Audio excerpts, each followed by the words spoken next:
On today's show, we talk new things around Dodger Stadium in 2018. TV blackout, year 5. We introduce the new Dodgers Nation Hall of Fame. We follow up on our roster decisions for opening day. And as usual, we give our bays of the week. Welcome to Happy Fun Time Sports, presented by DodgersNation.com. Be sure to visit DodgersNation.com for breaking Dodgers news, analysis, and opinion.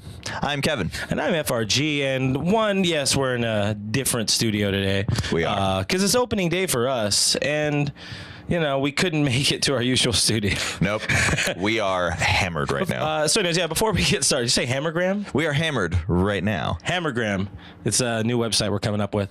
Before we get into the meat of our show, because I do love me some meat, we wanted to talk about, we got a question. We got a mailbag question. We got the question from Charles. Charles sends us, Francisco Rodriguez, a.k.a. K-Rod, is a free agent. And you've said on the show multiple times before that Dodgers need another bullpen arm. Should the Dodgers sign K-Rod? Well, what do you think, Kev? Nope. All right. Nope. Back to you in the studio. It's a minor league deal. He's going to get a minor league deal wherever he goes. Yeah. Why not play in Oklahoma City? I mean, he hasn't been effective since like 2009. So why not 8 years later sign him to a minor league deal? Well, he did. Great idea, Chaz. He had 44 saves with Detroit like 2 years ago, but he's still not the K-Rod of old. He's Gray Rod. Gray Rod. Oh, I like that. Let's move on.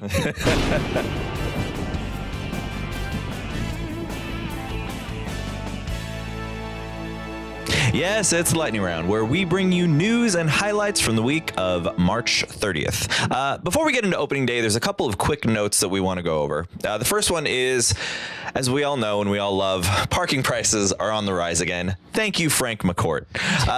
Right now, tickets are $15 online. Not tickets, I'm sorry. Parking is $15 online, $25 at the gate. What do you think about this one? Awful. Yep.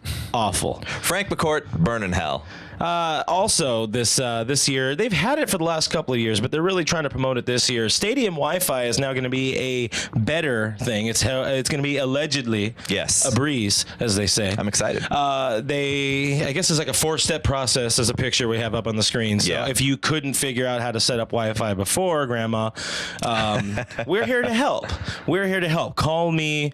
My number is 1-800-FRG G, and the rest of the numbers, figure it out on your own. But I'm sure Mrs. FRG is really going to love this when she plays her Pokemans at the stadium. Oh, yeah. She's going to get herself a Pika horse, whatever they call them. Yeah. No, I think it's a Pikachu. It's a Pikachu. That's right. I like the Pikachu. I have that. I'm going to post that on the screen right now. So things got a little, shall we say, backed up at Dodger Stadium in the final spring training game of the season against the Anaheim Angels of California. I'm Doug, so that's correct.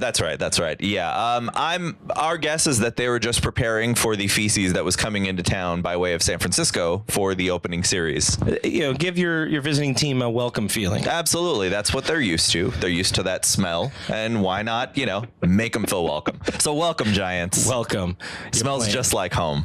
So the struggle to watch Dodger games on TV enters this, I think, a 60th season now. This is, yes. So Charter Spectrum still has world domination control over actually being able to watch the game. But I remember my grandpa being really upset about this when he was young. Yeah, for real. Grandpa, we love you, Grandpa Kevin. Kevin. It was just Grandpa Kevin. But there is going to be, I think it was 6 or 7 games that are going to be on the screen now, but split between ESPN and KTLA, that you, as a normal commoner, a non-FRG folk, if you will, can watch the game on broadcast television or on basic bitch cable, if we want to call it that. Yeah, sure. Yeah. That sounds good. So Uggs cable. Uggs, and you can have your caramel frat. But yeah, that's going to be a big help. That's going to be a good one. Watch that at most bars. Yeah. So my question is, I guess for you, because you're the audience here. I am the audience. With the TV debacle still in full swing and the parking prices continuing to go up, Mr. McCourt, does the team even want fans to watch the team? What's going on, front office? No. Cutting edge evidence. Thank you. Cutting edge.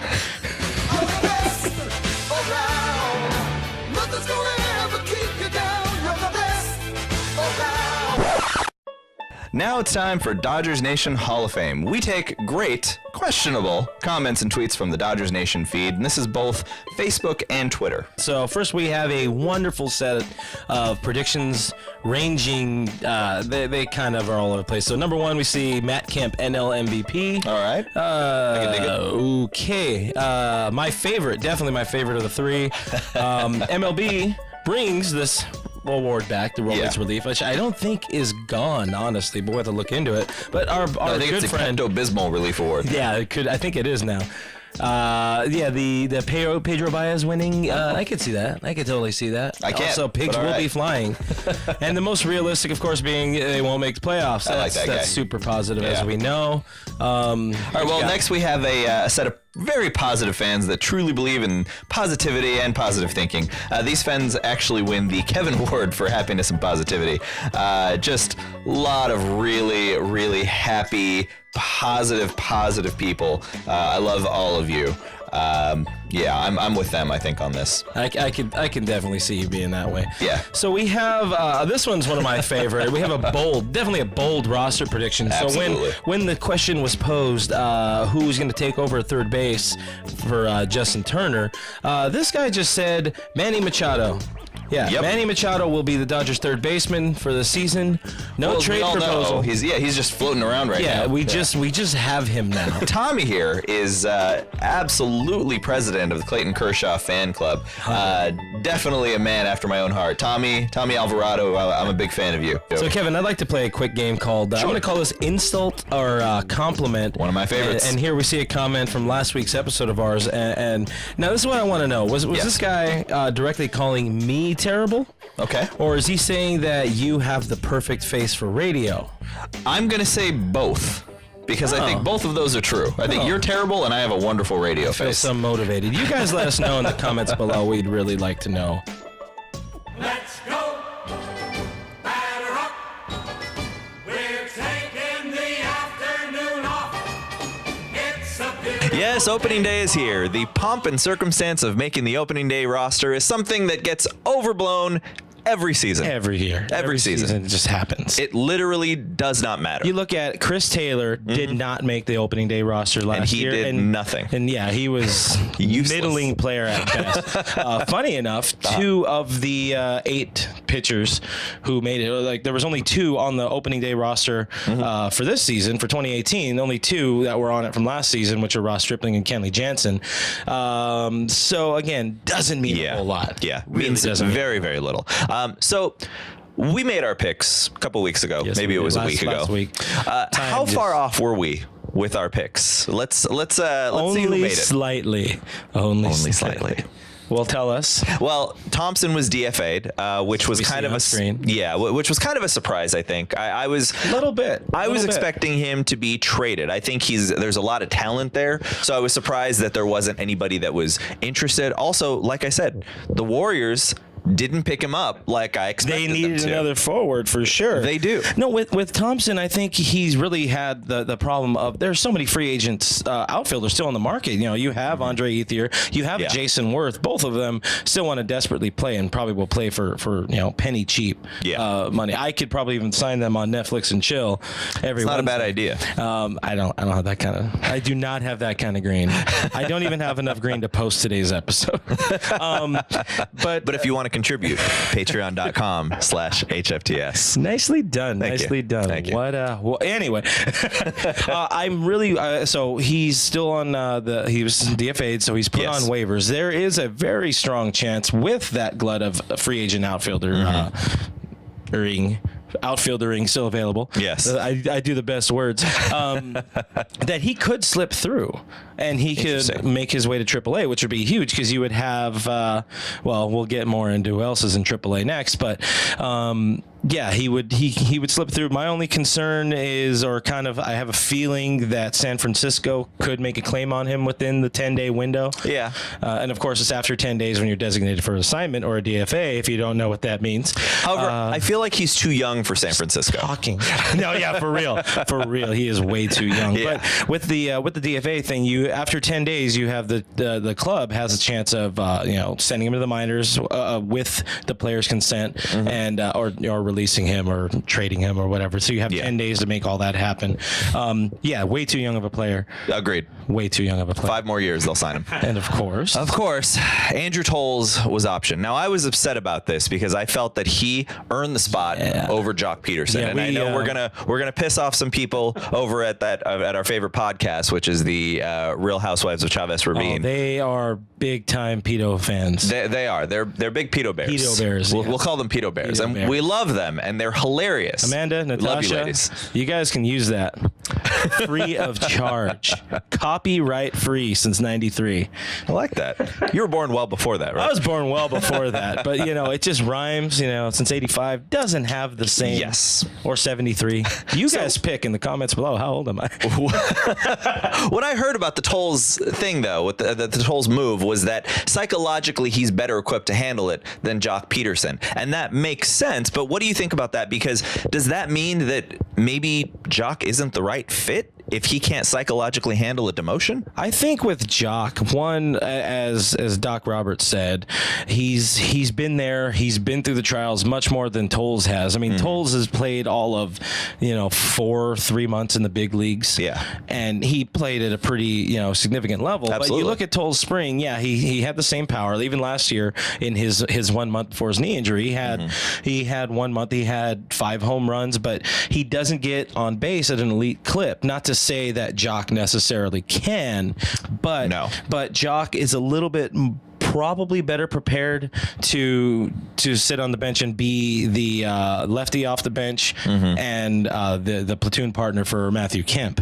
It makes fair. a little bit more sense for him. Plus, you're trying to maybe look at getting a little bit more trade value out of him in the first month of the season. But Tolles is somebody, he's going to come up. Yeah, you look at him as a Chris Taylor type from last year. Yeah, Taylor didn't really come up and start doing damage until May, and now we know how that turns out. He's Also, working at Taco Bell. Yes. Also, both of their last names start with a T. Wow. Right. Thank you. Count whatever the letter people would be on Sesame Street. Yes. Hashtag analysis. Can you tell me how to get to the next segment?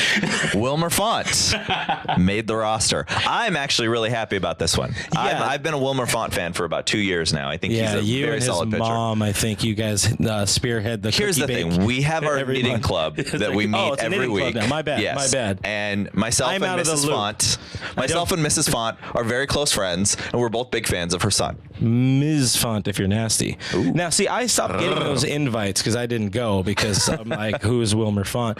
And this is where we kind of messed up. So I put him on post-production afterwards. I did put Font at the bottom, and I omitted Pat Venditti because I knew he wasn't going to make it, who incidentally was optioned or assigned to minor league camp. And He now has a Venditti against you. I'll show myself out. This is it. This is the last episode. But with Wilmer Font, it made a lot of sense for them to go ahead and give him that last roster spot because of that. We've already talked about it ad nauseum. This pencil thin amount of starting pitching rotation depth. Yes. All the words. I'm throwing up starting pitching rotation depth. I got them all in there. I'm good at this. But yeah, he's somebody who can if Ross Stripling isn't going to be the guy to spot start, it's going to be Font. And hopefully now in his, I think, third go at big league time, it should go a little bit better, but yeah, I think it will. I don't think it will. Also, Yimi's going to come up. Yimi, speaking of Yimi, he loses out to JT Chargois from the south of France. What do you think about this move?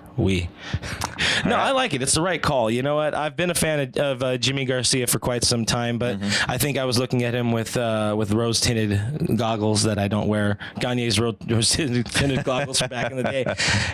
Yimi has great stuff, but you look at it, he's missed the better part of the last 2 seasons plus. So still needs some time. Give Chargois, who's really doing very well right now, give him his opportunity to earn that spot and keep it going. Keep that ball rolling, baby. Keep it rolling. Speaking of keeping it rolling, it's now time for our favorite segment. Bay of the Week. I believe in miracles. It's time again for Bay of the Week. Love that song. It's great. It really is. Love that And I love these graphic. dance moves. Love that graphic. see, we can stand. We don't got a table here in this studio. It's kind of nice. Not kind of at nice. all my bedroom at home. I am going with, for my Bay of the Week this week, it's hard to beat last week with Alana Rizzo, but I'm going with baseball player who has been retired for 2 years now, Mr. Nate McLouth, Dominican superstar, who has been making the rounds, as you'll see on the video here. ¿Cómo estás y cómo estás de la salud? No, estamos bien aquí. Me gusta mucho Baltimore y tenemos 3 juegos aquí en Nueva York. So Nate McLouth, apparently, this was from 2012 when he was playing with the Baltimore Orioles. He just busted out in full-on Dominican Spanish. And the way you can tell it's Dominican Spanish is the fact that they don't really pronounce the S's. So we're Mexican, though you probably couldn't tell that. So we're used to... Mira, cállese, güey. We're used to a different type of Spanish. This is a very strong Dominican accent, and I think it's because he was playing in summer leagues and things like that with a lot of Dominican players. But it's incredibly impressive. It shows that Nate McLouth has the chops to run for president. I'm saying Nate McLouth 2020. Let's do this. Dominican superstar. I don't Agree. know. Like, does he still have American residency? Like, that's something. You let He us might know. not. Nate McLeod's mom. Let us know in the comments below. So I'm going a little bit differently. Okay. So I was just turned on to the fact during the poop gate, I guess, of 2018. The poop gate. The poop out. I don't know. We have a The Great lot of American these. Poop Out at Dodger Stadium. So Joe Davis, fan favorite, one of the best guys to be doing this gig. You know, the best guy we could have had doing this gig, taking over Vinny. JD, a good personal friend. Who was the guy before him? I don't even know who that was. I mean, it's Ross, just... Ross Porter. Maybe it was Ross Portier. Porter. That's right. Ross Portier. Ross Poitier. Poitier. Eric Hansen was a very, very long time groundskeeper. Okay. Groundskeeper Eric at Dodger Stadium, and he kept that field in just tip-top shape. Well, I didn't know. Unbeknownst to me, he retired. I don't know if it was in the off-season or last season, but he's my Bay of the Week just for the amount of just beautiful field. I've stolen some of your grass in the past from Firework Friday, so thank you for all of your hard work, Eric. Absolutely. You see what happens when things go bad. It goes to poop. Absolutely. So that's been the show. Make sure you like and share this video and give Happy Fun Time Sports and Dodgers Nation a like on Facebook. Visit us at happyfuntimesports.com or find us on Twitter, Instagram, or Snapchat by searching for HFT Sports.